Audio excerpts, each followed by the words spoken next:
सादर प्रणाम। आज मैं सूबेदार हरिहर प्रसाद शुक्ल, जिला प्रवक्ता, पूर्व सैनिक संयुक्त संस्था, रायबरेली, उत्तर प्रदेश। आज मैं ये दिखाना चाहता हूँ और सबको निवेदित करना चाहता हूँ, समूची पृथ्वी के जनमानस को, कि जननी जन्मभूमिश्च स्वर्गादपि गरीयसी। ये धरती माता और जो हमको जन्म देने वाली माता हैं, दोनों स्वर्ग से बढ़कर हैं। और स्वर्ग से बढ़कर तब हैं जब हम इस पृथ्वी पर मनुष्य का शरीर पा करके और उसको चहुमुखी ईमानदारी के साथ विकास करके और स्वर्ग बनाने का प्रयत्न करें। स्वर्ग कैसे बनेगा? सबसे पहले एक सबको मिल करके यह विचार करना पड़ेगा। जब से मैंने होश संभाला है, आज तक केवल एक ही बात सुना है, जो ठीक ठाक थोड़ा बहुत पढ़ा लिखा है और जो कम पढ़ा लिखा है। कम से कम 90% लोगों से यही सुना है, भैया मुझे राजनीति और राजनेता दोनों से सख्त नफरत है। तो अब आप बताइए, ज़रा विचार कीजिए, राजनेता जिसका चुनाव आप स्वयं करते हैं उससे आप नफरत करते हैं। वह राजनीति जो आपको राज्य चलाने की पॉलिसी है, नियम है, उससे आप नफरत करते हो। तो फिर आप भारत माता को कैसे सुंदर बना सकते हैं?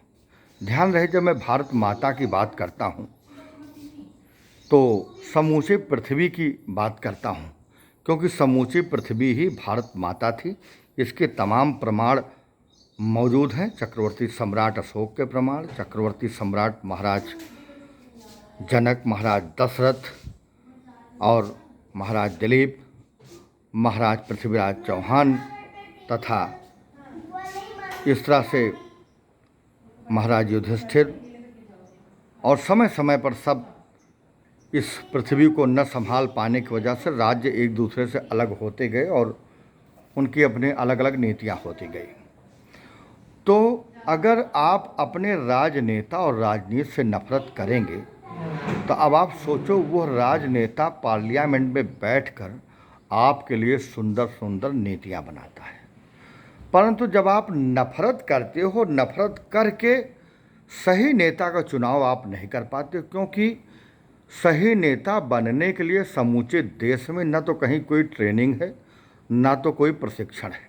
जैसे सेना में जाना है, बढ़िया परीक्षा होगी, दौड़ भाग होगी, फौज की ड्यूटी करना है, पुलिस में जाना है, उसकी परीक्षा होगी, डॉक्टर बनना है, उसकी परीक्षा होगी, मास्टर बनना है, उसकी परीक्षा होगी। परंतु नेता बनने के लिए केवल भारत का नागरिक होना चाहिए, 18 वर्ष या 25 वर्ष से उम्र अधिक नहीं होनी चाहिए, दिवालिया अथवा पागल नहीं होना चाहिए। तो मात्र यह 3 गुण आपको अच्छा नेता नहीं देंगे। और आप हैं कि तो आपने तो कसम खा रखा है कि हमको खाली नेता से नफरत करना है। और मज़ा तो तब आता है, राजनीति और राजनेता ऐसे महत्वपूर्ण मुद्दे हैं जो यही देश पर शासन करते हैं, और आप ही इनको जाने अनजाने और मजबूरी बस नेता बनाते हो। खुशी खुशी तो नहीं बनाते हो, क्यों? खुशी खुशी बनाए तो बार बार आंदोलन के रूप में यह न प्रचार करना पड़े, आप अपना वोटर आईडी कार्ड बनाइए, आप अच्छी सरकार चुनिए, आज का वोट है, त्यौहार है, इस पर आइए। इसकी आवश्यकता न करना पड़े, बिना किसी के कहे स्वयं जागृत होकर के आप अपना वोट डालने चले जाएं। तो जब यह कोई व्यवस्था ही नहीं है तो कोई भी चुनाव लड़ लेगा।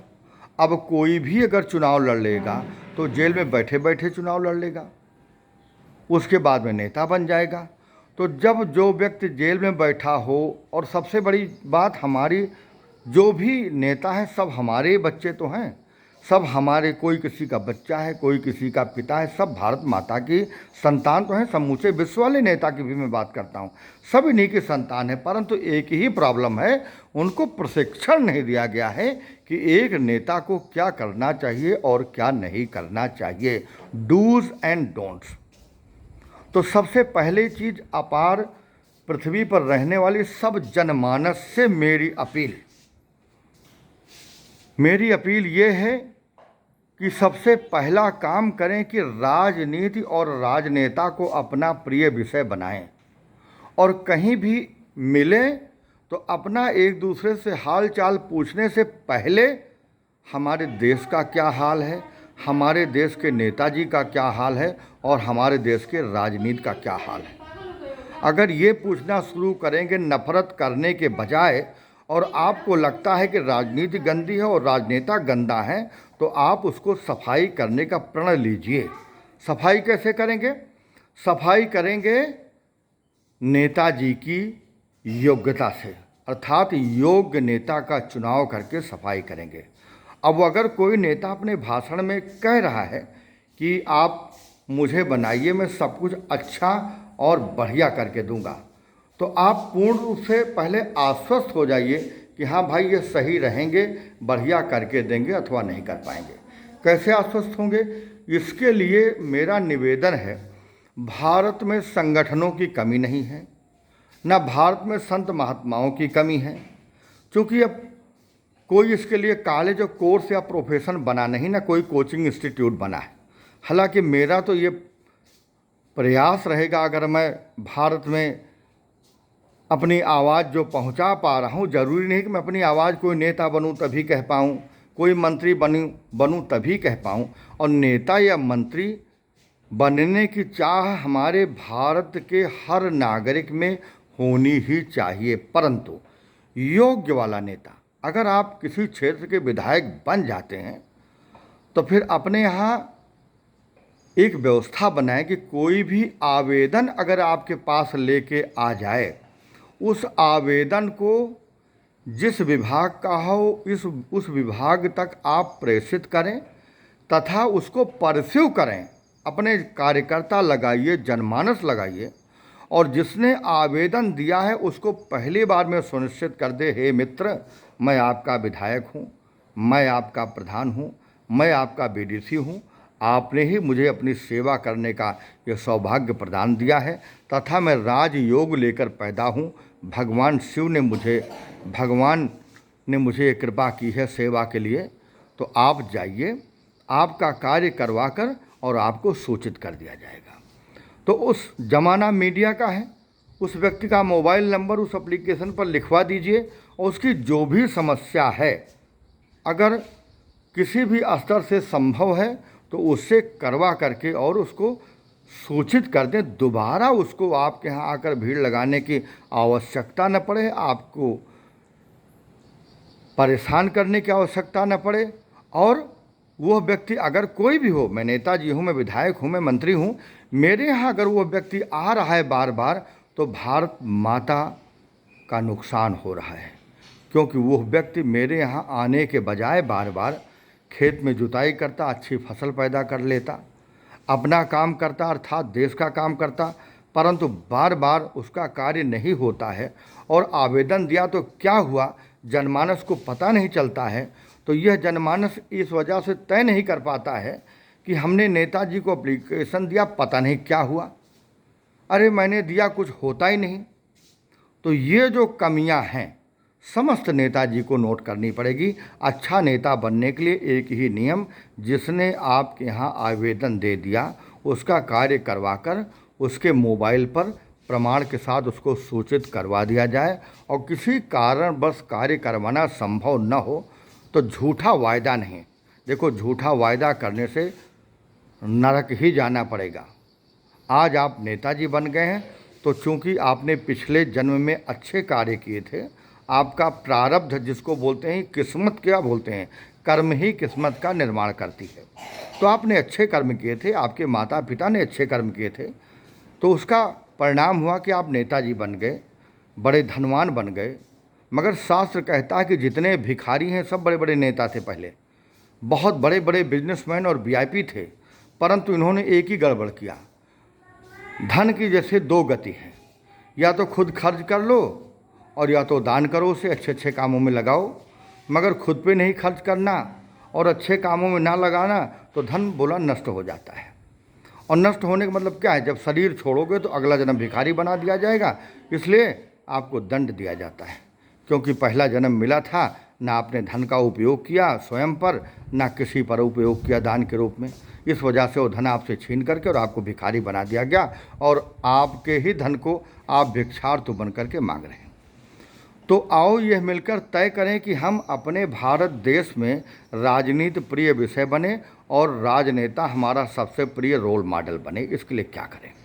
इसके लिए एक ही व्यवस्था, जितने संगठन चल रहे हैं, किसी भी प्रकार के संगठनों अपने अपने संगठन में भारत माता की कैसे सेवा की जा सकती है, भारत को अर्थात समूची पृथ्वी के मानव जाति को आपस में प्रेम कैसे करवाया जाए, फिर वो कोई भी प्रयास से संभव हो। जिस तरह से भगवान कृष्ण ने धर्म की स्थापना की, जिस तरह से प्रभु श्री राम ने धर्म की स्थापना की, जिस तरह से नरसिंह भगवान ने प्रहलाद की रक्षा करके धर्म की स्थापना की, इस तरह से पूरी पृथ्वी पर धर्म की स्थापना हेतु क्या क्या करना पड़ेगा? आप सभी संगठन वालों को अपने संगठन से उनके कर्तव्यों का एहसास दिला के 2 साल 4 साल में उनको नेता बनने के लिए प्रेरित करेंगे। चूँकि नेता बनने में सरकार की तरफ से कोई बजट दिया नहीं जाता, परंतु कुछ न कुछ खर्चा लगता ही है, निश्चित है। तो आप अपने संगठन से सब कोई मिल बांट करके उस खर्चे को थोड़ा थोड़ा बांट लेंगे और उस अपने संगठन के सब कोई सर्वसम्मति से, हाँ, उसकी योग्यता और लोकप्रियता तथा विश्वसनीयता के आधार पर नेता का सही चुनाव कर देंगे। बस आप केवल इतना कर लीजिए, सारे संगठनवासी जितने भी संगठन आप बनाए हैं या संस्था बनाए हैं, चाहे सरकारी हो या गैर सरकारी हो या संत महात्मा का हमारे संस्था है या अखाड़ा है, जैसे एक सच्चा संत अपने अखाड़े से, गुरु गोरखनाथ के अखाड़े से प्रकट होता है, जिसका नाम है माननीय प्रातः स्मरणीय परम पूज्य श्री योगी आदित्यनाथ जी। आप देखेंगे कि उनके कार्य की प्रशंसा उत्तर प्रदेश ही नहीं वरन समूचे देश के हर राज्यों में होती है और हर राज्य का जनमानस यह कामना करता है, यहाँ तक कि विदेश में रहने वाला जनमानस कामना करता है कि भैया यह योगी जी हैं, अर्थात भगवान योगेश्वर श्री कृष्ण के अंश हैं। उनके अंश 3 लोग 14 भुवन 7 दीप 9 खंड सब है, परंतु उसमें ये अनुकरणीय इसलिए हैं क्योंकि ये एक अखाड़े द्वारा जो परम धार्मिक हैं, प्रशिक्षित हैं, उसमें इन्होंने अपनी सेवा दिया है। और आज आप देखो कि पूरी पृथ्वी पर पाप को, अधर्म को नष्ट करने के लिए वचनबद्ध हो करके और नष्ट करके उन्होंने दिखा दिया। रहा सवाल विकास का, सड़कें टूट जाती हैं बार बार, बनते बनते ही पुल या सड़कें गिर जाती हैं और फिर अपार जनमानस, पत्रकार सारे उसके लिए हल्ला हो, हड़ताल इत्यादि इत्यादि इत्यादि। तो इस सब का कारण केवल एक ही है, जो ठेकेदार साहब बन रहा है, पैसा तो उसके पास है, शोर सिफारिश लगा के ठेका ले लिया, परंतु किसी ठेकेदार की कोई परीक्षा नहीं हुई, ना चुनाव हुआ। बिना किसी परीक्षा और चुनाव के अगर किसी को कलेक्टर बना दोगे तो क्या सही कलेक्टर की ड्यूटी कर पाएगा? गड़बड़ कर देगा। सही डीएम साहब बनाओगे, कर पाएगा? गड़बड़ कर देगा। अरे आप छोड़ो, एक बुलेट दे दो, बिना सिखाए चलवा दो, हाथ पांव तोड़ लेगा, चाहे द ग्रेट खली की तरह बलवान हो, गामा पहलवान की तरह बलवान हो, दारा सिंह की तरह बलवान हो, या स्वयं मेरी तरह क्यों न हो, मगर वही बुलेट उसको बढ़िया प्रशिक्षित करके चलवा दीजिए। एक छोटा सा बच्चा दुबला पतला भी इतनी भारी भरकम बुलेट को, इतनी बड़ी ट्रेन को, इतने बड़े हवाई जहाज़ को बड़ी सुंदर और निपुणता से चला देता है। तो यह कहने से काम नहीं चलेगा। किसी भी संगठन को, किसी भी समझदार व्यक्ति को लिटरेट इडियट्स की तरह कि मैं राजनेता और राजनीति से दूर रहता हूँ, इससे बड़ी मूर्खता वाली बात और इसके बड़े देश की दुर्दशा बनाने वाली बात और महापाप कुछ नहीं हो सकता है इस वाक्य से बढ़कर। केवल इस वाक्य को, धारणा को बदलने के लिए भारत एवं पृथ्वी पर बने हुए समस्त संस्था और संगठन से मेरा आह्वान है कि आप सब जगिए और जगाइए। स्वामी विवेकानंद जी की तरह आगे आइए, नेताजी सुभाष चंद्र बोस की तरह आगे आइए और मानव और पृथ्वी की रक्षा के लिए कि हर घर के सामने ये देखिए, मैं खड़ा हूँ, मैंने भी शहर में मकान बनाया रायबरेली में, और अपनी ज़मीन पर मैंने सुंदर सा ये आम का वृक्ष एक लगा दिया, दशहरी आम है। ये मुझे इतना ऑक्सीजन देने में पर्याप्त है कि किसी भी कोरोना काल परिस्थिति में ऑक्सीजन सिलेंडर की मुझे आवश्यकता नहीं पड़ेगी और मैं बच जाऊंगा बड़ी आसानी से। तो समूचे पृथ्वी के हर व्यक्ति का घर है, तो अपने घर में जैसे अपने लिए स्थान देते हो, करोड़ों रुपए लगाते हो, अगर इसी तरह से एक पेड़ मुझ जैसे लगा लोगे, और सामने आप देख रहे होगे सहजन का पेड़ खड़ा है, सबको पता है मोरिंगा मोरिंगा मोरिंगा से पट्ठा हो जाओ, पहलवान हो जाओ, सच में पहलवान हो जाओगे। केवल आप हर व्यक्ति पूरे भारत का अपने दरवाजे एक एक आम का पेड़, तो फिर आम के आम गुठलियों के दाम वाली ताकत आ जाएगी, लगा लो। और एक एक मोरिंगा उसका डंडा लाके खाली गाड़ दो, वो अपने आप हरे हरे पत्ते के रूप में परिणित होगा। और आपको रोज़ शाम को जब रोटी खाओ तो आम का अचार बढ़िया घर का बना हुआ खाओ, और उसके साथ मोरिंगा अर्थात सहजन की पत्तियों को डालकर सुंदर सी रोटी अथवा पराठा बनाओ, और 4-4, 5-5, 6-6, 10-10 रोटी जितनी ताकत हो दबा के खाओ, और उसके बाद अपनी सेहत बनाओ, 100% शुद्ध हो जाओ। ओवरऑल फिर हर विषय से भटक न जाऊं, आओ संकल्प लें कि हम सबसे पहले ये कहना आज की तारीख से बंद करेंगे, और जो कहता हुआ मिल जाएगा उसको टोकेंगे कि भाई साहब राजनीति से आपको नफरत है, राजनेता से आपको नफरत है, तो अपनी भावनाएं बदलिए, सोच बदलिए, और आज से बोलिए, नारा लगाइए कि मैं भारतवासी संकल्प लेता हूँ, आज की तिथि से कितना कम पढ़ा हूँ या कितना बड़ा विद्वान हूँ, एक निर्णय लेता हूँ, राजनेता मेरा रोल मॉडल होगा और राजनीति मेरा प्रिय विषय होगा, क्योंकि ये दोनों मिलकर ही देश की दिशा और दशा तय करते हैं। मगर आपकी यह नफरत इनको इस स्तर पर बना देती है कि वो फिर ऐसे से कानून लाते हैं जिसको ख़त्म करने के लिए पूरे देश में हड़ताल, रेल जाम, चक्का जाम, रास्ता जाम, आफत मचा देते हो, अपना भी समय नुकसान करते हो, मारे लाठियन के पीटे जाते हो। कभी रामदेव जैसे बाबा को, परम हस्ती को सलवार समीज पहनकर निकल के भागना पड़ता है, कभी अन्ना हजारे को इतना बड़ा आंदोलन करके कुछ नहीं मिलता है, हासिल होता है, कभी सुनील शुक्ला जैसे को बार बार आह्वान और गुहार करने के बावजूद भी कुछ नहीं प्राप्त होता है। तो इन सब चीज़ों के पीछे केवल एक ही कारण है, समस्त जनमानस द्वारा राजनेता और राजनीति से नफरत करना। हद तो तब हो जाती है कि कोई भी प्लेटफॉर्म या सोशल मीडिया ग्रुप बनाओ आप, उस पर केवल राजनीति और राजनेता की चर्चा करो, तो कोई सपा की तरफ से लड़ेगा, तो कोई कांग्रेस की तरफ से लड़ेगा, कोई बीजेपी की तरफ से लड़ेगा, तो कोई राष्ट्रीय अधिकार मोर्चा पार्टी की तरफ से लड़ेगा। इसलिए वो लड़ रहा है क्योंकि राजनीति और राजनेता दोनों उसके नफरत के पात्र हैं, और नफरत के पात्र होने का मकसद एक ही है, यानी कार्य करने की स्टाइल। जैसे आजकल डॉक्टर साहब लोग बोलते हैं भैया सब बीमारी की एक ही वजह है, लाइफ स्टाइल। तो वैसे सब राजनेता और राजनीति से नफरत करने वालों की एक ही वजह है नेताजी के काम करने की स्टाइल। और वो स्टाइल इसलिए गलत हो जाती है क्योंकि नेताजी और इस देश में ठेकेदार दोनों की ना तो कोई परीक्षा है, ना तो कोई इनकी योग्यता का मानक है। बस इनके पास पैसा होना चाहिए, खड़े हो जाओ, जनता ने वाह वाह किया और जीत जाओ। जनता मजबूर है कि उसके सामने कोई विकल्प नहीं है। तो एक ही विकल्प है कि एक संकल्प लीजिए कि अब हम समूचे पृथ्वी को अच्छे अच्छे नेता अपने संस्था और संगठन के माध्यम से सही सही देश की सेवा करने के लिए सुशिक्षित और प्रशिक्षित करके खड़ा करेंगे और उससे जिताएंगे।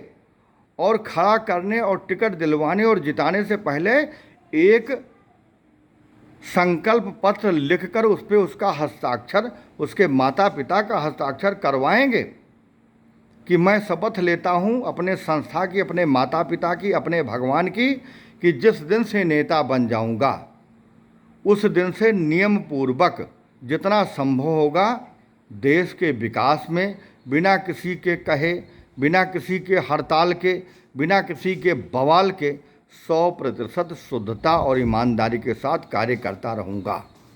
माना कि ठेकेदार की तनख्वाह नहीं होती, प्रधान जी की तनख्वाह नहीं होती है, बड़े बड़े जो काम करवाते हैं उनके कोई तनख्वाह नहीं होती है, केवल वो अपना पैसा लगाएं, काम करवाएं, सरकार के अधिकारी चेक करें, पास करें, उसका पेमेंट करें।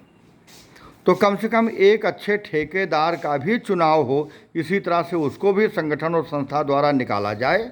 और हाँ, अब आप बोलोगे उत्तर की जांच, यानी वो ठेकेदार, वो नेताजी, वो मंत्री जी ईमानदार है कि बेईमान है।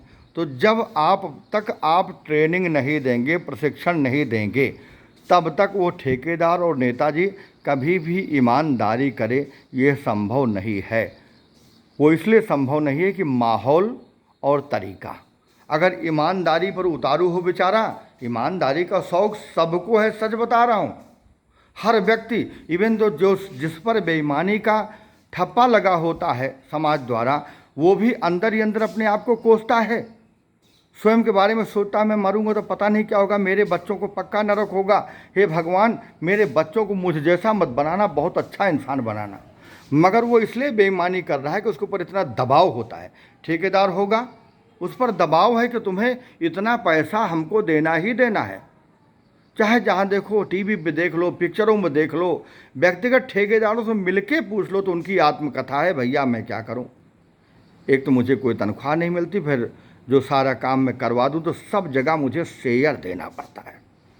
तो पहली बात, ये शेयर कोई नहीं लेगा, और 100% सही जगह काम में जो पैसा रिलीज हुआ है वो तभी लगाया जाएगा जब वो ठेकेदार और नेता सुंदर सुंदर संस्थाओं द्वारा, बड़े बड़े त्यागियों, वैज्ञानिक और विद्वानों द्वारा नेता के रूप में, अच्छे ठेकेदार के रूप में प्रशिक्षित करके नेता और ठेकेदार बनाया जाएगा। तो उसके अंतर्गत चेतना जगेगी, फिर वो हराम की कमाई का प्रयास नहीं करेगा, क्योंकि उसको पता होगा अगर गलती से भी कुछ हराम का कमा लिया, अपनी बिना मेहनत का ले लिया, तो फिर वो मल और बिष्टा के समान है।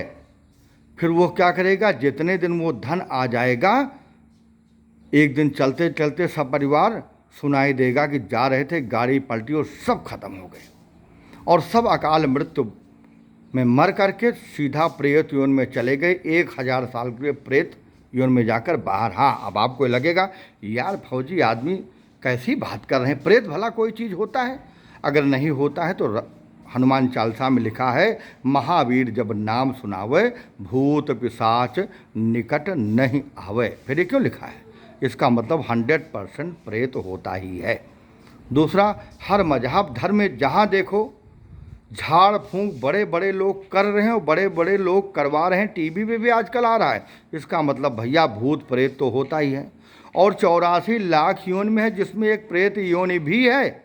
और सबसे बड़ा उदाहरण, जब आपका कोई अपना शरीर छोड़कर जाता है तो उसको सुबह या उसके 13वीं तक जो भी क्रियाकर्म होता है, प्रेत के नाम से ही संबोधित करके दक्षिण दिशा में मुख करके महापात्र द्वारा उसे भोजन इत्यादि सब दिलवाया जाता है। तो जब 84 लाख योनि में एक प्रेत योनि है, तो फिर वो बेचारा व्यक्ति मैं बोलता हूँ, हमारे देश का, इस पृथ्वी का कोई भी आदमी ऐसा नहीं है जो खुद से गड़बड़ करना चाहे, उससे जबरन गड़बड़ करवाया जाता है। क्योंकि इस पृथ्वी पर रहीमन, इस संसार में भांति भांति के लोग हैं। अब कुछ तो पूजा करने योग्य हैं, कुछ आप जानते हो किस करने योग्य हैं। तो कृपा करके जगिए और जगाइए। अब आप मुझे अपना साथी समझ लीजिए, मित्र समझ लीजिए, ये मत समझिए कि मैं आप तक ये सब बातें करके लोकप्रिय होकर के बहुत बड़ा नेताजी बन जाना चाहता हूँ। क्योंकि जो काम नेताजी बन के नहीं हो सकता है, नेताजी बन जाऊंगा, तमाम प्रकार के प्रोटोकॉल होंगे, तमाम प्रकार की परेशानियां पैदा होंगी। बड़े नेता आ रहे हैं, चलो उनको संभालो, चमचागिरी करो। आज और बड़े नेता आ रहे हैं, चलो फिर उनके लिए भागो। आज फिर फलाने नेता आ रहे हैं तो मैं काम ही नहीं कर पाऊंगा। तो सबसे ज़रूरी चीज़ है कि आम जनमानस की भांति रह करके भी मैं आप सबको जागृत करके, और जब सब 140 करोड़ भारतीय जाग जाएंगे और संकल्प ले लेंगे कि भाई सूबेदार हरिहर प्रसाद शुक्ल, जिला प्रवक्ता, पूर्व सैनिक संयुक्त संस्था, के अनुसार हम सब एक मनुष्य होने के नाते संकल्प ले लें। क्या जाति एक है, वो है मानव जाति। ये समस्त सनातन शास्त्र ने बता दिया। नंबर 1, अर्थात जाति के नाम पर किसी से लड़ना बंद। नंबर 1, दूसरे का केवल सहयोग करना। नंबर 1। नंबर 2, राजनीति और राजनेता से सख्त नफरत। इस स्लोगन को बंद करके हमारी इस पृथ्वी का हर व्यक्ति कहेगा मेरा रोल मॉडल मेरा राजनेता और मेरा प्रिय विषय मेरी राजनीति, ये कहना शुरू कर देगा। और राजनेता और राजनीति और ठेकेदार का प्रशिक्षण प्रारंभ हो जाएगा। और प्रशिक्षण करके, टेस्ट पास करके, संकल्प पत्र हस्ताक्षरित करके जब वो उस पद को संभालेगा तो सही मायने में उस पद की गरिमा का सही अनुपालन करेगा। अब खाली पल्ला झाड़ लेना कि फलाना ठेकेदार सब लूट लिया, तो भैया ठेकेदार तो एक था, जहाँ काम लगाया था तुम अनेक थे। अरे यार, कुश्ती लड़ा दो, चाहे जितना बड़ा जो पहलवान हो, अगर एक आदमी को लड़ाओ तो 5 आदमी तो न जीते, चाहे जितना बड़ा पहलवान हो हार जाएगा। तो फिर ऐसा कौन सा डर और भय और अकर्मण्यता है कि सब द्रौपदी का चीरहरण देखते रहते हैं। फिर इतने बड़े दिग्गज, कर्ण जैसा सूर्यपुत्र, भीष्म पितामह, गंगा पुत्र और गुरु द्रोणाचार्य, ब्रह्मास्त्र तक जिनके पास है, सब क्यों चुप रहते हैं, मौन रहते हैं? इसलिए मौन रहते हैं डर, केवल और केवल एक ही डर, कहीं मुझे कोई खा न जाए। ध्यान रखना, जातस्य हि ध्रुवो मृत्युम, पैदा हुए हो तो शरीर छोड़ना ही पड़ेगा। शरीर नष्ट होगा, तुम कहीं नहीं जाओगे। अगर तुमको कोई जबरन मार देगा तो उसी का बेटा बन के, बीमार बेटा बन के पैदा हो जाओगे और उसको ब्याज के साथ खाओगे, रोज रिलाओगे, कुत्ते की मौत मारोगे। डरने की बात नहीं है, तुम्हें कोई नहीं मार सकता है। नैनम छिंदन्ति शस्त्राणि नैनम दहति पावका, यही डर अर्जुन ने दिखाया था। तो भगवान कृष्ण ने साफ साफ कहा कि हे पार्थ, नैनम छिंदन्ति शस्त्राणि नैनम दहति पावका न चयेनम क्लेदयन्तापो नैनम शोषयति मारुतः। साफ साफ बता दिया। किसी के यहाँ कोई शरीर छोड़कर गया हो तो आप पूछेंगे भैया फलाने आपके कहाँ गए, तो बोलेगा भैया स्वर्गवासी हो गए, अर्थात स्वर्ग में निवास कर रहे हैं। नरकवासी तो कोई नहीं बोलेगा, भले तो नरक में गया हो व्यक्ति, मगर कोई नहीं बोलेगा। तो जब पता है, जैसे आप यहाँ से जहाँ रह रहे हो वहाँ से दिल्ली चले जाओ, तो फिर घबराने की बात नहीं, कहीं न कहीं आप हैं। वैसे कोई भी प्राणी कहीं न कहीं सदैव रहेगा, उसे नष्ट ही नहीं किया जाएगा, क्योंकि ईश्वर अंश, जीव अविनाशी, अविनाशी है यह जीव। तो फिर किस बात का डर भाई?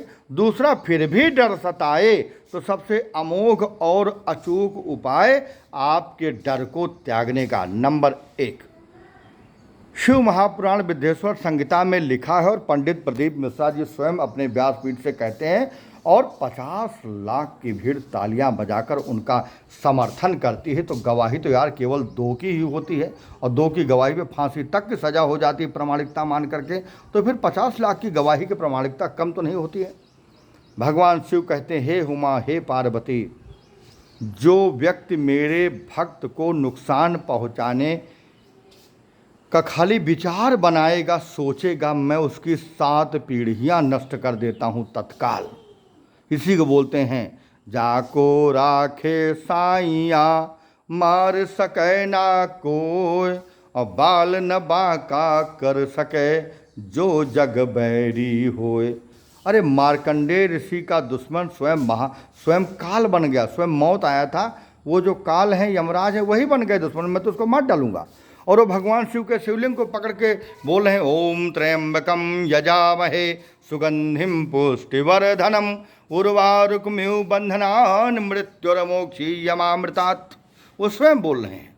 भगवान शिव प्रकट हुए, काल को भी दंड दे दिया, कहा मूर्ख, मैंने तुझे बनाया ताकि जब जिसको आवश्यकता हो उसकी शरीर छुड़ाओ और उसको आगे प्लेटफॉर्म बनाकर ड्यूटी पर भेजो, और तुम हमारे भक्त के ऊपर आ गए, जबकि तुम्हें पता है आगे इसके लिए तमाम कार्य है।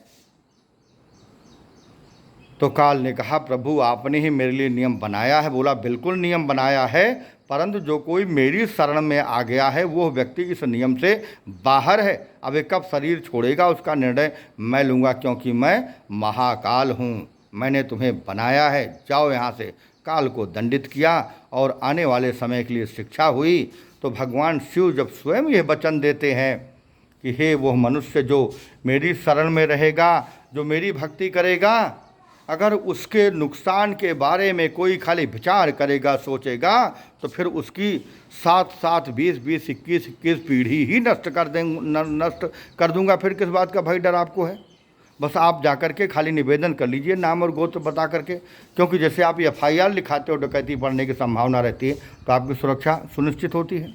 आप किसी बड़े आदमी को बता करके सुरक्षित हो जाते हो, तो इस मृत्यु लोक के देवता भगवान शिव से बता के सुरक्षित हो जाओ, डर खत्म हो जाएगा। और फिर उनसे प्रेरणा लेकर के इस समूची पृथ्वी को, जब तक शरीर में प्राण हैं, इसको शुद्ध और सही करने के लिए बना दो। और फिर गुरु नानक जी की तरह अमर हो जाओ, जिसके जवान पूरी पृथ्वी पर आज गुरु नानक जी को कौन नहीं जानता। इसलिए जानता है क्योंकि धर्म की रक्षा के लिए गुरु गोविंद सिंह को कौन नहीं जानता है।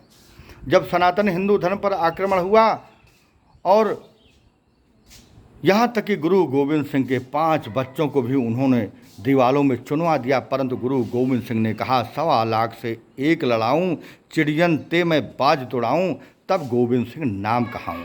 हाँ, ये जरूर है कि समस्या है कि इतिहास में आने वाली पीढ़ी को ये नहीं पढ़ाया गया कि गुरु गोविंद सिंह के 5 बच्चों को आखिर किसने मारा और क्यों मारा, ये नहीं पढ़ाया। महाराज पृथ्वीराज चौहान को किसने मारा और क्यों मारा।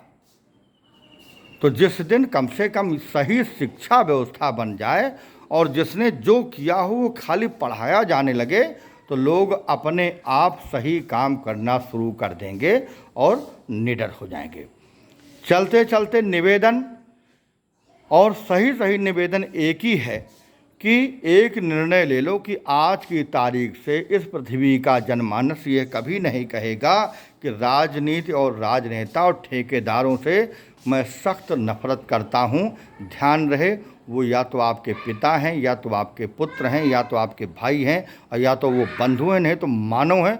मानव होने के नाते वो एक ही जाति के हैं, अर्थात मानव जाति के, तो उनसे नफरत करने का आपको कोई हक नहीं है। उनसे प्रेम कीजिए, और प्रेम तब करोगे जब वो उसके योग्य होंगे। योग्य कैसे बनेंगे?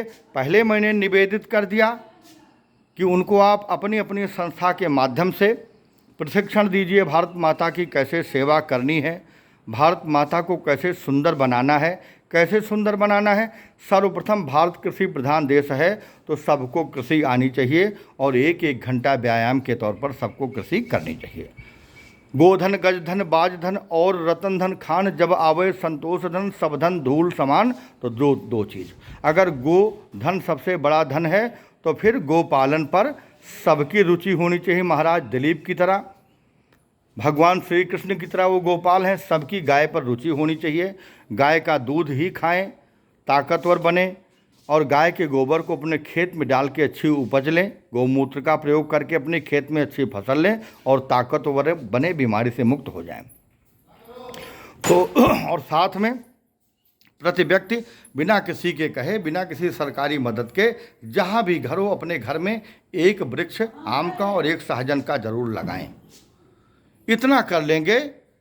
और सबसे बड़ी बात देखो, आप भोजन करते हैं और यह आपका हृदय होता है। मैं बड़ा अच्छा उदाहरण दे रहा हूँ। और अगर आपके हृदय की नाड़ी आर्टरी ब्लॉक हो जाए तो ऑपरेशन करके खोलना पड़ता है, और आप मरते नहीं, आप बच जाते हैं, डॉक्टर साहब आपको बचा लेते हैं। उसी तरह से 140 करोड़ भारतीय अपने डॉक्टर बने, और भारत माता के जितने मार्ग अवैध, क्योंकि रास्तों पर ही सबको अच्छा लगता है। कैसे? जैसे गांव में जाके चक्रोड देखिए, गांव के रास्ते देखिए, तो आप एक गाड़ी लेके जा रहे हो तो इतना सकरा कि दूसरी गाड़ी लेके बगल से नहीं आ सकते हो। नतीजा दुर्घटना होगी, मारपीट होगी, लाठी चलेगी, मुकदमा चलेगा। साथ में उस चक्रोड को, उस रास्ते को कटा हुआ तार लगा के, उस पर बांस की कोठ लगा करके, पेड़ लगा करके ब्लॉक कर रखा है। अपनी गाड़ी खड़ी करके, गिट्टी मोरंग गिरा करके, वहीं पर खेल करके, उसी रोड पर ही सारे काम करके, रोड पे ही बैठ के हड़ताल करके। तो सबसे ज़रूरी चीज़ है, भारत के एक एक चक्रोड को चौड़ा बनाया जाए ताकि किसानों की और हमारी आपकी सबकी दो दो गाड़ियां एक साथ आसानी से निकल जाएं। चक्रोटों और समस्त मार्गों पे जितने प्रकार के अवैध कब्जे हैं वो तत्काल प्रभाव से हटा दिए जाएं, एक योजना बना करके, एक बिल ला करके। और वो चक्रोड और सड़कें क्या हैं? आपके देश के हृदय को जाने वाली धमनियां हैं और अभी भी कम से कम 75% वो धमनियां ब्लॉक हैं, 90% ब्लॉक हैं। ये हर एक व्यक्ति जो बिल्कुल मुझ जैसा कम समझदार से लेके और भारत के सर्वोच्च स्थान पर बैठे हुए हर अधिकारियों को पता है, परंतु इसमें रुचि लेते हुए, मुझ जैसे जागृत होते हुए, सबको अपना कर्तव्य पालन करते हुए, जो भारत की आर्टरीज ब्लॉक है, भारत के हार्ट की आर्टरीज ब्लॉक है, अर्थात चक्रोड ब्लॉक है, कटा हुआ तार से सकरा होने की वजह से, तो समस्त चक्रोड को, समस्त रास्तों को कब्जा मुक्त करते हुए, कम से कम 20 फीट उन्हें चौड़ा करते हुए, पूरे भारत की एक एक गली को भी 20-20 फीट चौड़ा करें ताकि आग लग जाए, तीसरी मंजिल पर कोई जलकर मर ना जाए, इसकी टोपी उसके सर न मढ़ा जाए, आरोप प्रत्यारोप न किया जाए, केवल यार रास्तों को चौड़ा कर दिया जाए, एक काम कर दिया जाए सही, बस, और सारी समस्या खत्म हो जाएगी। कहीं कोई आग लगेगी नहीं, लगेगी तो दमकल आसानी से बिना किसी समस्या के पहुंच जाएगा और वहां आग बुझ जाएगी और कोई नहीं मरेगा, ना आपका बच्चा, न मेरा बच्चा, न किसी का बच्चा। तो यह निर्णय आप सबने लेना है। और आज का एक ही ये जो मेरा विषय रहा है वो यही रहा है कि राजनीति और राजनेता दोनों मेरे रोल मॉडल होंगे, तब देश का, इस पृथ्वी का स्मार्ट सिटी के रूप में मानवता युक्त वैज्ञानिकता के आधार पर पूर्ण विकास होगा और धरती स्वर्ग के रूप में कार्य करेगी और फल देगी। बहुत बहुत धन्यवाद। जय हिंद। मैं सूबेदार हरिहर प्रसाद शुक्ल, जिला प्रवक्ता, पूर्व सैनिक संयुक्त संस्था, वार्ड संख्या 5, अखिलेशपुरम, रायबरेली। जागिए और जगाइए, सही सही कुछ करके दिखाइए। हो सकता है जो भी मैंने बोला है सब देवाधिदेव महादेव की कृपा से मेरी वाणी से निकला है। ये वीडियो बनाकर यूट्यूब पर डाल दूंगा, फेसबुक पर डाल दूंगा। इसको जमकर लाइक करें, शेयर करें। समय न हो तो सोते समय सुने, आपको कब नींद आ जाएगी और पता नहीं चलेगा। तो जैसे सोते समय भजन करके सुनते हो तो पूरी रात भजन चलता रहता है और फिर पूरा दिन आपका सुंदर रहता है और अच्छे अच्छे आप काम करते हैं। वैसे वीडियो अगर आप जगते में सुन लेंगे तो पूरे देश का विकास हो जाएगा। देश के लिए इतना काम अवश्य करें ताकि जो आपके नफरत के 3 पात्र हैं, नंबर 1 ठेकेदार, नंबर 2 राजनीति, नंबर 3 राजनेता, तो आपकी सोच बदल जाएगी। फिर आपके 3 रोल मॉडल होंगे, नंबर 1 ठेकेदार, नंबर 1 राजनेता, नंबर 1 ठेकेदार, नंबर 1 राजनेता, नंबर 1 ठेकेदार, नंबर 2 राजनेता, नंबर 3 राजनीति। आप बोलेंगे देखो क्या यार पागलपन है, ये आदमी इतना लेक्चर दिया और बार बार कैसे लड़खड़ा रही जवान इसकी। इसलिए लड़खड़ा रही है, इसी को मनुष्य कहते हैं, इसी को कहते हैं two is human, forgive is divine. तो कई बार हमारे बड़े बड़े नेताओं से इसी तरह जवान लड़खड़ा जाती है तो उनको सब कोई ट्रोल करने लगते हो, हंसी का पात्र बनाने लगते हो। अरे तुमको उस स्टेज पे खड़ा कर दिया जाएगा बोलने के लिए, प्रधानमंत्री जी की जगह, मुख्यमंत्री जी की जगह, तुम्हारे हाथ पाँव सब कांपेंगे, मारे के पसीना आएगा, कहो तो हार्ट अटैक ना हो जाए, ये हालत हो जाएगी। तो ट्रोल करने से पहले, हंसने से पहले समझें कि जबान किसी की लड़खड़ा सकती है, स्लिप होकर के किसी के मुंह से कुछ भी निकल सकता है। तो अगर वो क्षमा मांग लेता है, आपके सामने बोलेगा दोबारा मैं ऐसा नहीं करूँगा, तो उसको तूल दे करके बवाल मत काटो। केवल और केवल अर्जुन की तरह फिर बोल रहा हूँ, चिड़िया की आँख दिखनी चाहिए, अर्थात पूरी पृथ्वी में हर घर में एक सुंदर सुंदर आम और सहजन का पेड़ होना चाहिए। दूसरा, हमारे देश को स्मार्ट सिटी की जैसा वैज्ञानिकता के आधार पर सनातन शास्त्र के अनुसार सबको इसका ज्ञान हो, सही तरीका का ज्ञान हो, ये प्रयास होना चाहिए। 100% ईमानदारी के साथ काम हो, जो जितना धन उन्मुक्त हो पूरी पृथ्वी के विकास में लगे, उसके लिए समझदार, संतोषी और ईमानदार नेता होना चाहिए। हाँ, ऐसा नेता और ठेकेदार बेईमान है कि ईमानदार है। नेता या ठेकेदार बनने से पहले उसकी गाड़ी देख लीजिए, उसका घर देख लीजिए और उसका व्यवहार देख लीजिए। अगर उसमें बहुत ज़्यादा बदलाव हो जाता है, जैसे एक आदमी नौकरी पाता है, आईएएस बनता है, ठेकेदार अपना चौकीदार बन जाता है, यूपी पुलिस में चला जाता है, प्राइमरी मास्टर हो जाता है, कुछ भी सरकारी नौकरी पा जाता है, प्राइवेट नौकरी पा जाता है, तो जितना बदलाव उसमें होता है उतना उस नेताजी में, उस ठेकेदार साहब में होता है, तो कोई चिंता की बात नहीं। मगर भाई उससे ज़्यादा हो जाए, दीवार खोद खोद के रुपया निकले, तो फिर समझ लेना भाई ईमानदार है, बेईमान है। और इस सब की एक ही वजह है, केवल और केवल उसका अयोग्य होना और डर। दो ही वजह हैं, और ऐसा करने पर उसके ऊपर दबाव कि ऐसा करो नहीं मार डालूंगा। तो ये सब तभी संभव है जब वाल्मीकि की तरह हर व्यक्ति जग जाएगा। तो फिर वाल्मीकि हुए ब्रह्म समाना, उल्टा नाम जपा जग जाना। बहुत बहुत धन्यवाद, सादर प्रणाम। मेरी किसी बात पर क्रोध आए तो फिर आप कुछ मत करो। आपके आस पड़ोस में अगर कोई रास्ता सकरा है, कटा हुआ तार लगा है, एक गाड़ी जा रही दूसरे को बगल से निकलने की संभव नहीं, तो केवल हमारी तरह वीडियो बनाइए उस जगह की, और सरकार और प्रशासन और अपने नेताजी तक पहुंचाइए, उनको परस्यू कीजिए। हाँ, मुझे कोई भी नेताजी देखता है, मैं जहाँ रहता हूँ रायबली में, हमारे नगर पालिका अध्यक्ष जी देखते हैं, बिल्कुल बहुत स्वागत करते हैं, बढ़िया गुड़ खिला के पानी पिलाते हैं। हमारे ईओ साहब हैं, उनके पास चला जाता हूँ समस्या लेकर के, सम्मानपूर्वक कुर्सी दे के बिठाते हैं, एयर कंडीशन बिठाते हैं, पानी पिलाते हैं, गुड़ खिलाते हैं, मिठाई खिलाते हैं, चाय पिलाते हैं, हालचाल पूछते हैं और बोलते हैं आइए मान्यवर अपनी समस्या बताइए। तो जब देश में यार हमारे माननीय मंत्री जी हैं, माननीय दिनेश प्रताप सिंह जी, उनके यहाँ भी बढ़िया एयर कंडीशन में बिठा के समस्याएं सुनी जाती है। हमारे रायबली की धरती के लाल माननीय मनोज पांडे जी हैं, जो कैबिनेट मंत्री हैं, उनके यहाँ भी यही व्यवस्था है, एसी में बिठा के समस्या सुनी जाती है। और हमारी इस रायबरेली की शक्ति स्वरूपा 24 घंटे काम करने वाली रानी लक्ष्मीबाई स्वरूपा माननीय विधायिका अदिति सिंह जी हैं, उनके यहाँ भी समस्याएं इसी तरह सुनी जाती हैं। तो मित्रों, जब सब जगह आपकी समस्या सुनी जाती है, सब जगह आपका सम्मान हो रहा हो सकता है, क्योंकि नेता एक है भाई, काम अनेक है। कई बार आप जाओ, हो सकता है आपको उतना महत्व न मिले, तो घबराने की आवश्यकता नहीं है। जिससे महत्व चाहते हो भी मानो है, मानो होने के नाते वो आपका अपना है। बार बार प्रयत्न करते रहिए, मगर ये सब बार बार नहीं करना पड़ेगा। वो आपकी बातों को पक्का ध्यान देगा। कब ध्यान देगा?